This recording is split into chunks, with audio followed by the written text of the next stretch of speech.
देखिए भाई, अपना आपका टॉपिक चल रहा था आपके आधुनिक काव्य। आधुनिक काव्य जो कि आपकी बीए पार्ट थर्ड ईयर का क्या है, फर्स्ट पेपर है। आधुनिक काव्य का मतलब है कि आधुनिक काल के जो कवि हैं वो सारे, मतलब सारे तो नहीं लेकिन जिनके पाठ रखे हैं वो सारे आधुनिक काल के ही रखे हैं। छायावाद के हैं, जयशंकर प्रसाद पंत निराला, मैथिली शरण गुप्त और धूमिल है, प्रभाकर माचवे है, बहुत सारे कवि हैं। लेकिन उनमें से आपकी जो रखे हैं 7-8 पाठ हैं, आपको उन्हीं को अपन को पढ़ना है। तो देखिए, आपका आधुनिक काव्य के अंतर्गत जो पहला पाठ जो कि मैथिली शरण गुप्त द्वारा एक कविता के रूप में 2 कविता के पद्यांश हैं इनमें, और एक का नाम साकेत और दूसरे का नाम यशोधरा है। जैसा आप परिचय तो मिल ही चुका है मैथिली शरण गुप्त का। 1800 कितना है, जन्म कितना बताया था, 1886, चिरगांव जिला झांसी उत्तर प्रदेश, और मृत्यु दिखाई थी 1964। जिनको क्या कहा जाता है, राष्ट्रकवि के रूप में, राष्ट्रकवि की उपाधि किसने दी थी इनको, महात्मा गांधी। कारण क्योंकि ये समय जो था, ये हमारे भारत देश जो गुलामी की बेड़ियों से जकड़ा हुआ था, उसके लिए संघर्ष चल रहा था। उसमें इन्होंने अपनी जो काव्य रचना है उनके माध्यम से भारत देश का अतीत, गौरवगान, उसकी संस्कृति, सबका अच्छा वर्णन किया।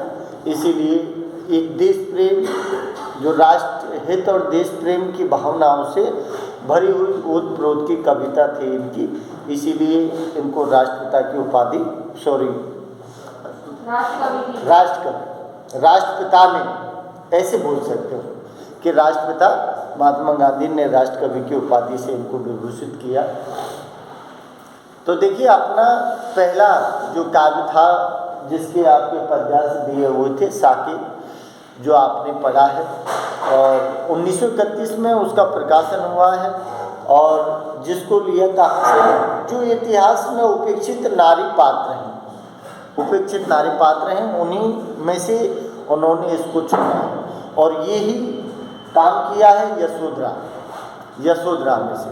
यशोधरा भी ऐतिहासिक पात्र है और जो उर्मिला है वो भी ऐतिहासिक पात्र है। तो इसको 1932 में लिया है, और यशोधरा के विषय में अपन उस दिन थोड़ी सी बात कर चुके थे। यशोधरा कौन थी, गौतम बुद्ध की पत्नी का नाम है। लेकिन जिस तरह से, जिन परिस्थितियों में घर का त्याग किया है गौतम बुद्ध ने, उसके लिए उसके मन में थोड़ी सी विक्षुब्ध स्थिति है। उन्होंने दुख माना है, घर की पत्नी है, और घर की पत्नी को अगर कोई आदमी बगैर बताए चले जाए तो फिर उसको बहुत दुख होता है।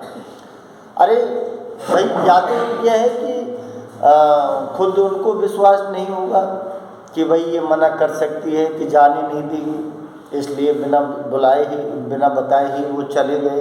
कहीं ऐसा नहीं है कि गौतम बुद्ध उससे नफरत करता हो, प्रेम करता है, लेकिन फिर भी वो नहीं चाहता कि मैं घर का त्याग करूं और पत्नी से कहूं और पत्नी को दुख मिले, इसलिए वो बिना बताए ही चले गए। तो यहाँ भी उन्होंने जो दिया है यशोधरा, क्योंकि गृह त्याग जो किया है वो किसके कारण किया है कि संसार की जो अजीब स्थिति है, विचित्र स्थिति देखी है उसने। एक जरा देखा है, जरा मीन्स बुढ़ापा देखा, एक मृत्यु देखी है। तो दोनों को ही देख के गौतम बुद्ध के मन में क्या हो गया, संसार के प्रति विरक्ति का भाव उत्पन्न हुआ।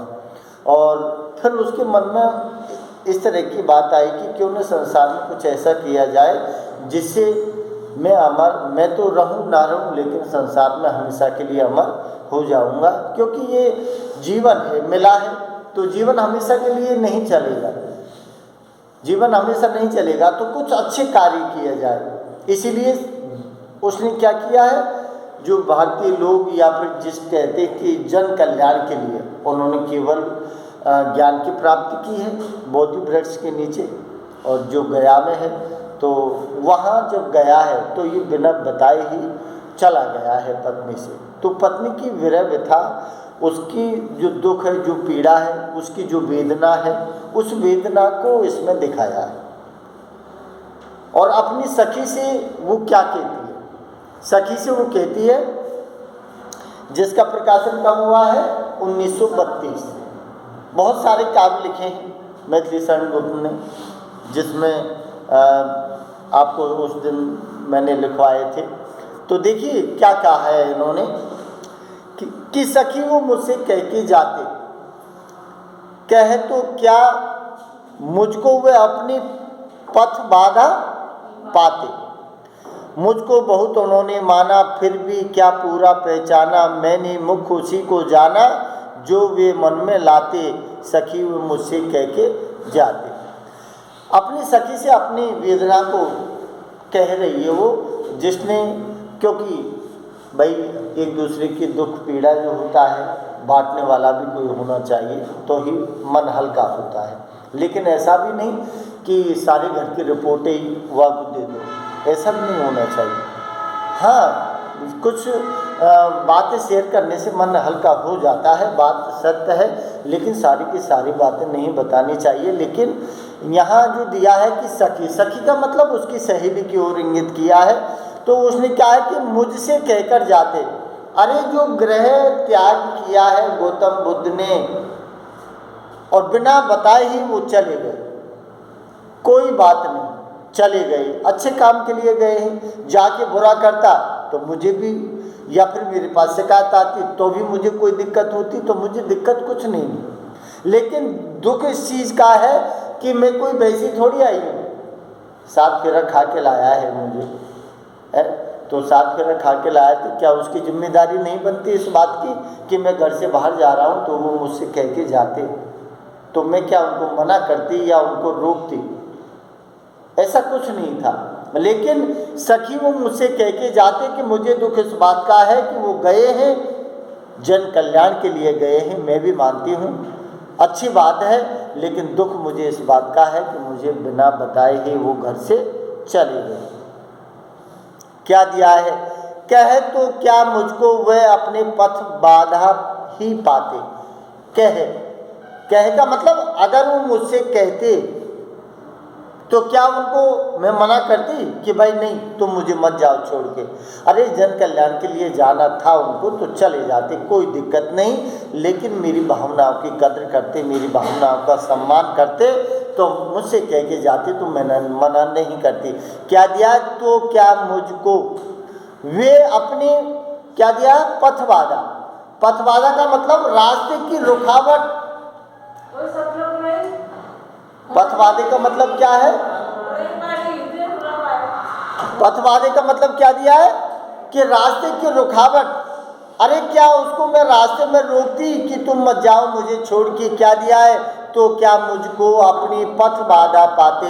अरे मैं उनके रास्ते की बाधक नहीं बनती, उनको रास्ते में मैं नहीं रोकती। अरे तुम जन कल्याण के लिए जा रहे हो, ज्ञान प्राप्त करने के लिए जा रहे हो, संसार का उद्धार करने के लिए जा रहे हो तो ठीक है तुम जाओ, मैं उनको नहीं रोकती। क्या उनके मन में कहीं इस तरह की बात तो नहीं थी कि कहीं मैं पथ बाधा बन जाऊं, अर्थात मैं उनके रास्ते को रोक दूं? ऐसे उनके दिमाग में शायद कोई बात होगी। तो मुझको बहुत उन्होंने क्या है माना। अरे ऐसी बात नहीं कि वो मुझे प्रेम नहीं करते हो या मुझे नहीं चाहते हो या फिर मुझे नहीं मानते हो, ऐसा नहीं है। मुझे दिल से चाहते हैं, दिल से मानते हैं, दिल से प्रेम करते हैं, लेकिन फिर भी उन्होंने ऐसा काम कर दिया। क्या दिया है, मुझको बहुत उन्होंने माना। कि ऐसा नहीं है कि उन्होंने मुझे पत्नी का जो हक होता है वो पूरा दिया है, लेकिन क्या दिया है, फिर भी क्या पूरा पहचाना। लेकिन गलती उन्होंने क्या कर दी कि पत्नी का विश्वास उन्होंने तोड़ दिया और मुझे ठीक तरह से उन्होंने पहचाना नहीं है। अगर पहचानते तो मुझसे ज़रूर कह के जाते। क्या दिया है इसमें, फिर भी क्या पूरा पहचाना। क्या उन्होंने मुझे पूरा पहचानने की कमी कर दी, पूरा नहीं पहचाना। हालांकि पत्नी हूँ उनकी, लेकिन उन्होंने मुझे पूरा नहीं जाना, नहीं समझा, नहीं पहचाना। अगर पहचानते तो मुझसे वो कह के जाते, तो मुझे भी आत्मसम्मान मिलता और मुझे भी मन को संतुष्टि होती कि चलो गए हैं तो मुझे बता के गए। क्या दिया है, मैंने मुख उसी को जाना। और दूसरी बात कि मेरा संसार के मैं उसके सिवा कोई और है भी नहीं है। क्या दिया है इसमें, मैंने मुख उसी को जाना। और मैंने हमेशा जो जीवन है, जीवन उनको समर्पित कर दिया है। और उनके अलावा, जैसे राधा का कृष्ण नहीं के अलावा कोई और नहीं था, तो मेरा पति प्रियतम के अलावा कोई और भी नहीं था। तो फिर उसको इस तरह से नहीं करना चाहिए था। क्या लिखा है, जो वे मन में लाते। अरे जैसा वो मन में लाते, जैसे वो सोचते, जैसे वो समझते और जैसे वो करना चाहते ना, वैसे वो कर लेते। मुझे कहीं कोई आपत्ति नहीं थी। बस दुख मुझे इस चीज़ का है कि सखी वो मुझसे कह के जाते, बिना बताए ही गए हैं। क्या मैं पत्नी हूँ, मेरा हक नहीं है कि इतना कि कुछ गए तो मुझसे कह के जाते। तो मैं रोकती नहीं, मैं पथवादा नहीं बनती, उनकी अवरोधक नहीं बनती। अरे जन कल्याण और संसार के कल्याण के लिए कार्य कर रहे हो, ज्ञान प्राप्ति के लिए जा रहे हो, तो मैं उनको रोकती नहीं। बस दुख मुझे इस बात का है कि सखी वो गए तो मुझसे एक बार कह के चले जाते, उसके बाद में मुझे कोई शिकवा, कोई गिला, कोई मतलब वो नहीं था, शिकायत। समझ रहे हो, इस तरह की उन्होंने बात की है।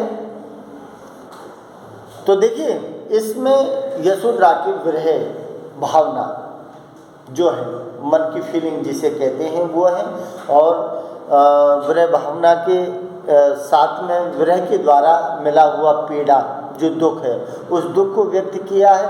और अनुप्रास अलंकार या जिसे कहते हैं अनुप्रास के अंदर अंत्यानुप्रास, क्योंकि सब में क्या है, जाना पहचाना, ये जो चीज़ आती है ना पीछे, एक लय, एक गति, एक यति, एक तुक जो होते हैं, वो सारे किसके हैं उदाहरण, जिनमें अनुप्रास चलता है। अनुप्रास के 5 भेद होते हैं ना अलग अलग, उन्हीं में से तो थोड़ा सा ये सारी चीज़ विशेषता के लिए काम देती है। ठीक है ना।